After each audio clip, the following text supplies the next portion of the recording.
Muito boa tarde, começa aqui o programa Eclésia. Neste dia olhamos também a doutrina social da Igreja, será dentro de alguns instantes. Para já vamos olhar os temas que marcam a atualidade informativa. Em Fátima, continua reunida a Assembleia Plenária da Conferência Episcopal Portuguesa. No decurso dos trabalhos, os bispos tomaram conhecimento dos resultados de um inquérito sobre as identidades religiosas em Portugal. Com este estudo, a Igreja quer ter uma melhor percepção da posição e pertença religiosa, práticas orantes individuais e em família e o grau de satisfação dos portugueses em relação à Igreja. Este estudo revela que ao longo da última década o número dos católicos diminuiu. Os dados são obtidos por comparação com aqueles resultantes em 1999 de um inquérito da Universidade Católica Portuguesa e patrocinado pela Conferência Episcopal Portuguesa no contexto de preparação do jubileu do ano 2000. Nesta base é possível identificar um decréscimo no número dos católicos que recuam 3,7%. Baixam dos 97% para os 93,3% da população que se afirma crente com religião. Contrariamente, outros grupos religiosos registram ligeiros aumentos entre os seus fiéis. Quanto à distribuição geográfica e comparativamente à população crente dessas religiões, os católicos são 89,5% na região norte, 87,5% na região centro do país, 68,1% no Val do Tejo e 75,9% no Alentejo. Por fim, o Algarve a registrar 59,5% de católicos no conjunto da população inquirida. Dado curioso revelado por este estudo são os comportamentos ao fim de semana. Entre os católicos, 41,6% opta por ficar em casa a descansar, 24,6% a trabalhar em casa, 23,6% vão dar um passeio, 18% vão trabalhar e só em quinto lugar, 17,2% revelam ter ido à missa ou a um ato religioso. As práticas orantes entre os crentes podem ser vistas como um dos comportamentos religiosos mais persistentes. Ainda assim, os que dizem nunca rezar, 21,7%, são mais que aqueles que o fazem poucas vezes. 33% dos crentes reza todos os dias. A participação em atos de culto indica que são menos os que vão à igreja uma vez por semana, 23,4%, que aqueles que respondem nunca lá ir, ou quase nunca, e que representam 28,2%.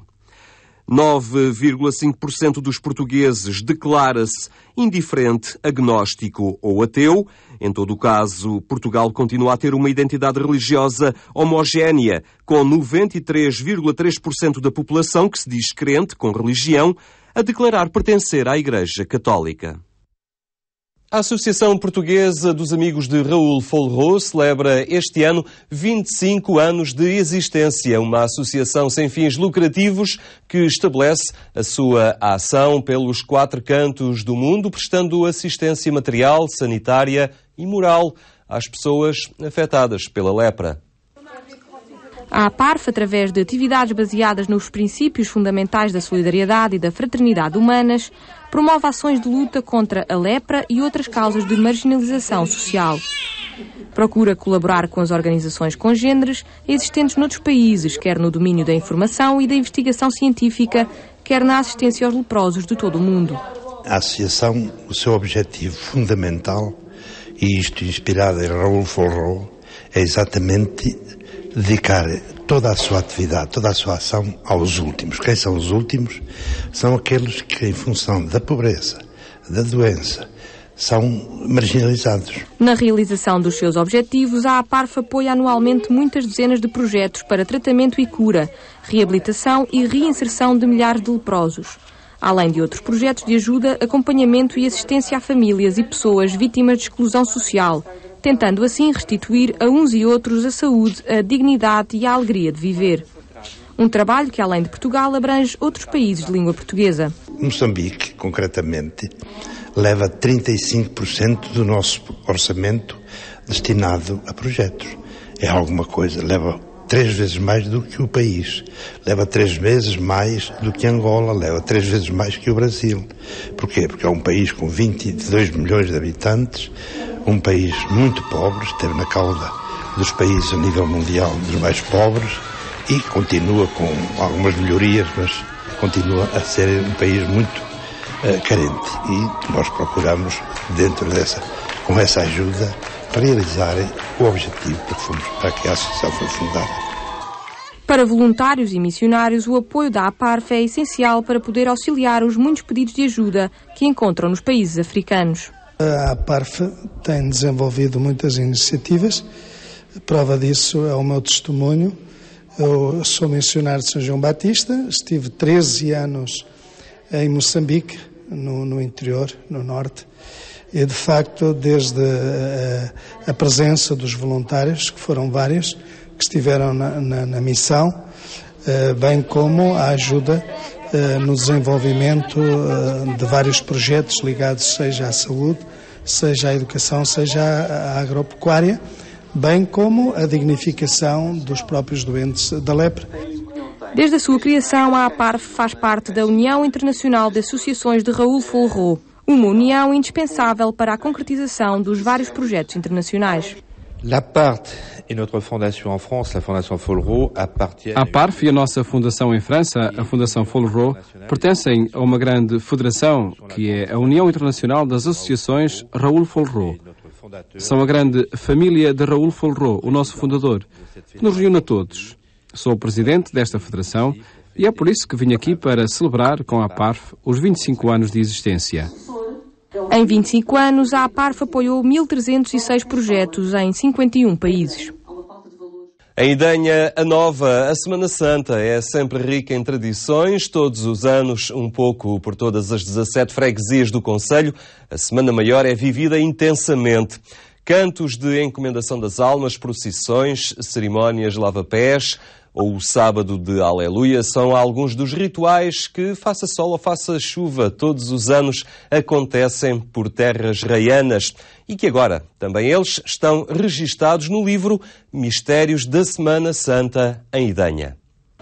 As tradições da Semana Santa e Idanha Nova são já muito provavelmente caso único em Portugal. Nesta região, junto à fronteira com Espanha, muitos são os fatores que contribuíram para que as tradições da Semana Maior se mantivessem até hoje.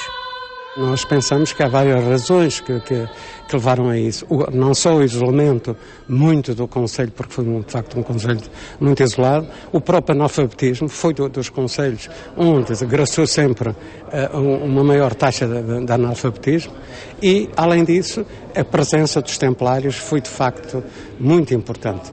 A herança dos ritos e cantos religiosos tem sido preservada por uma mão cheia de guardiões. Leigos e sacerdotes uniram esforços ao longo dos anos para que estas tradições se mantivessem vivas e hoje em dia todos as sabem transmitir com amor, devoção e respeito, contagiando cada vez mais os visitantes. Este é um livro importante exatamente por isso, por guardar aquilo que foi alma do passado e que não se pode perder. Hoje, e é o Bispo do Porto que o diz no prefácio do livro, hoje já pouco se guarda do passado, os viventes já não voltam atrás ao passado e é preciso que alguém tenha algum cuidado em guardar aquilo que foi a fé durante muitos séculos, de muita gente e sobretudo ali na Raia, que guardou de modo muito especial estes rituais da Semana Santa. Um legado cultural e religioso que é fonte de atração para turistas. São eventos grandes, eventos ao natural. É claro que nada se pode comparar a eventos feitos por grandes empresas que visam o mesmo, eventos importantes, mas aqui é feito pelo povo, tem características completamente diferentes, é o genuíno. E por isso penso que é importante divulgarmos uma das coisas que pode trazer à Idanha bastante turistas na área da religião, porque efetivamente o turismo religioso, como disse, atrai milhares e milhares de pessoas, ou milhões, de forma que evidentemente é uma das nossas formas de poder divulgar o conceito. Mas não são só os turistas que durante a Semana Santa enchem as 17 freguesias do concelho de Idanha Nova. Também regressam à região raianos que deixaram a terra-mãe e vivem agora nas grandes cidades do litoral. As aldeias, que normalmente, como todo o interior, está bastante abandonado, as ruas estão todas despejadas de automóveis em todas as aldeias. Aí se reflete bem o grande amor que as próprias pessoas têm por esta herança cultural, por este património cultural e material que lhes deixaram os seus familiares. Recheado de fotografias, este livro mostra rostos de pessoas, expressões e vivências que revelam a intensidade com que se vivem estas tradições por terras de Idanha Nova. Proporciona imagens de grande beleza e as encenações em si, as festas e em especial estes mistérios da Semana Santa são extremamente interessantes para fazer em termos de imagem, em termos de fotografia. Muito mais do que um catálogo de costumes bem guardados, a investigação de 4 anos nas 17 freguesias do concelho traz sobretudo o lastro de uma tradição viva de Páscoa continuada.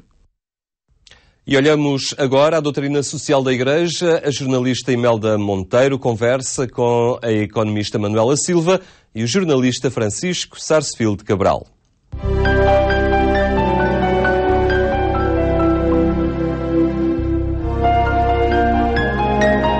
Boa tarde, já sabe que à quarta-feira temos encontro marcado com a doutrina social da Igreja. E no ano em que se assinalam 50 anos sobre o início do Concílio Vaticano II, trazemos hoje à análise um dos seus mais importantes documentos, a Constituição Pastoral Gaudium et Spes, a Igreja no Mundo.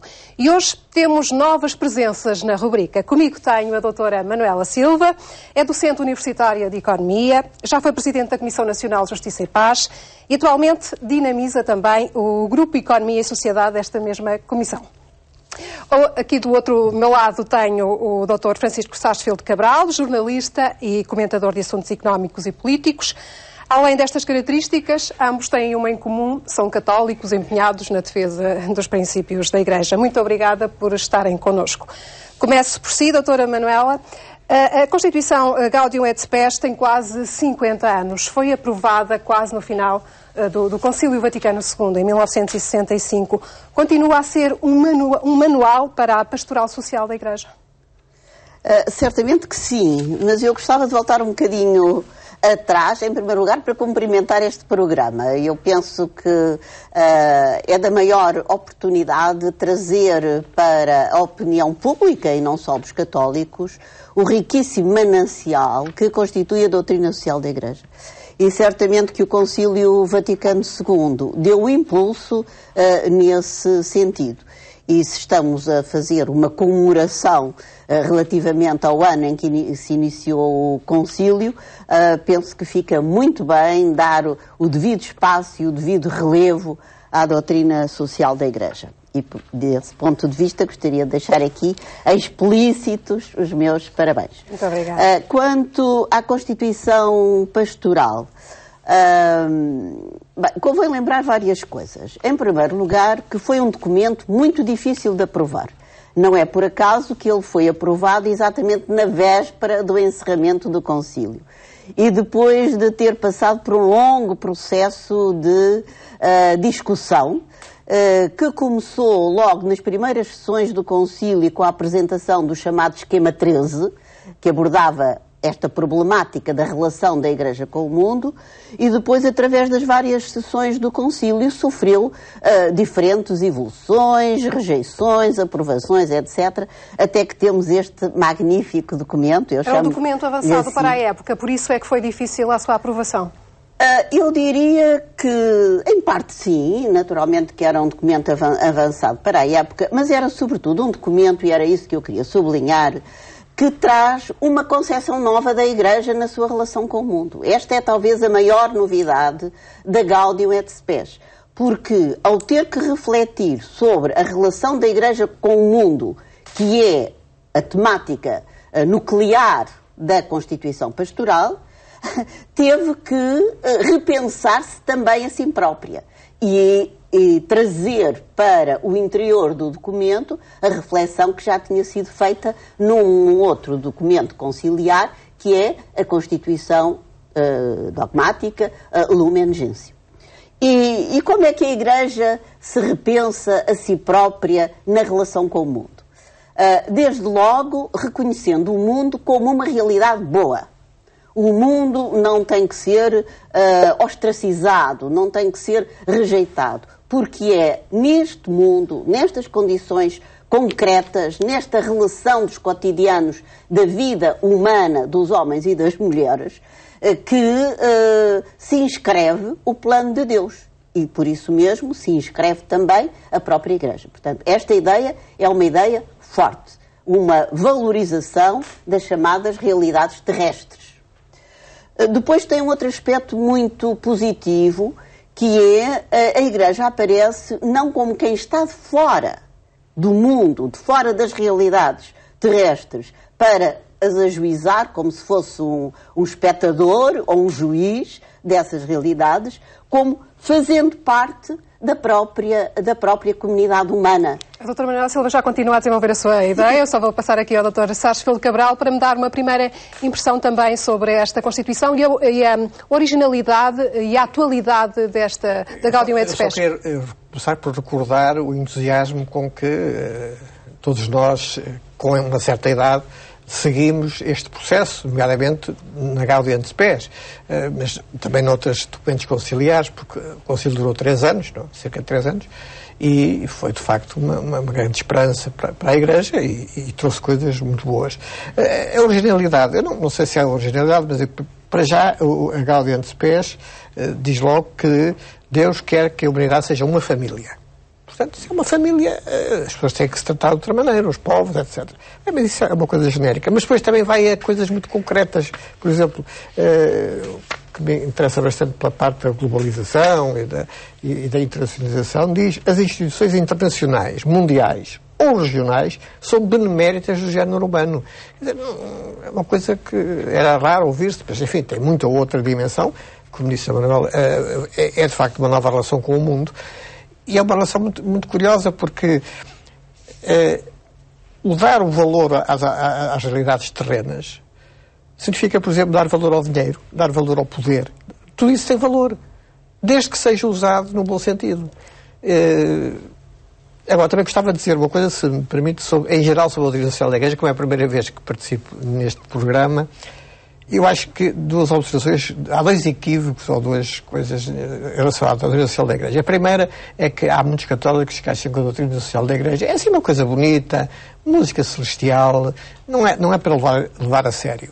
E a esse respeito vou ler uma coisa que disse o Papa agora no México, há pouco tempo, há dias, disse o seguinte, chamou-lhe a esquizofrenia dos católicos. Os católicos vivem numa certa esquizofrenia entre a moral individual e a pública.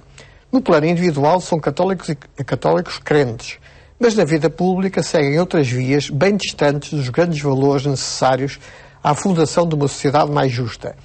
Por isso é preciso ultrapassar esta esquizofrenia, educando não apenas quanto à vida moral individual, mas também quanto à vida moral pública. É claro que o Papa não quer que vamos todos para os partidos ou todos sejamos políticos, mas quer que as pessoas se interessem pelos outros, pelo bem comum. Isso é importantíssimo. Depois, o segundo ponto é que o que é a doutrina social da Igreja? É uma terceira via entre o capitalismo e o socialismo, ou o coletivismo. Houve essa tentação há um século, ou menos de um século, com o corporativismo. O corporativismo apareceu à Igreja dos anos, 20, 30, do século passado, como, se calhar, o modelo que devia superar tanto o modelo capitalista como o modelo comunista. Bom, mas não é isso. Não é uma proposta política. É teologia moral. É de facto, não é terceira via. É outra coisa. É uma coisa que está por trás disso e mais fundo que isso e que enraiza. Aliás, a propósito disso, há uma frase de Paulo VI, quando foi aprovada esta Constituição, que dizia: este documento leva a Igreja para o meio da vida contemporânea, não para dominar a sociedade, claro, mas para iluminá-la. Portanto, é essa questão da teologia moral. E isso é uma grande diferença em relação ao passado, porque a Igreja estava habituada no Ocidente a ser hegemónica. Pelo menos no Ocidente não reformado, isto é, não havia protestantismo, mas a Igreja Católica era um poder. A Igreja, o catolicismo era a religião oficial do Estado até 1910. Sim, porque interrompi o meu pensamento. Eu acho que há 2 notas com certeza, acerca desta originalidade da Gaudium et Spes que vale a pena mencionar. A primeira vem logo nas primeiras palavras da Constituição, em que se diz as alegrias e as tristezas, as angústias e as esperanças do mundo, são também, sublinhar o também, as alegrias e as tristezas, as esperanças e as angústias dos discípulos de Cristo. Isto implica uma orientação de fundo, que é os cristãos, os discípulos de Cristo, estão implicados com este mundo nas suas alegrias e nas suas tristezas, nas suas esperanças e nas suas angústias. E por isso têm que assumir a realidade, de facto, como fermento na massa. Não se podem distanciar. Têm que estar lá onde os problemas acontecem, onde as lutas existem. E isto eu acho que é muito importante, porque corresponde a uma mudança de olhar sobre a realidade e sobre a maneira de ser Igreja.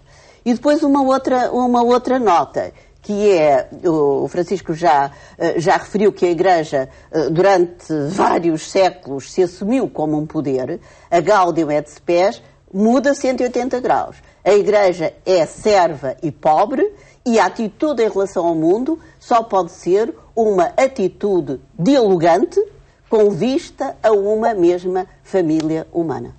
Muito obrigada por este primeiro apontamento sobre a Gaudium et Spes. Muitos outros aspectos da Constituição Pastoral sobre a Igreja no mundo poderão ser analisados. Voltaremos a eles em próximas rubricas. Fique bem.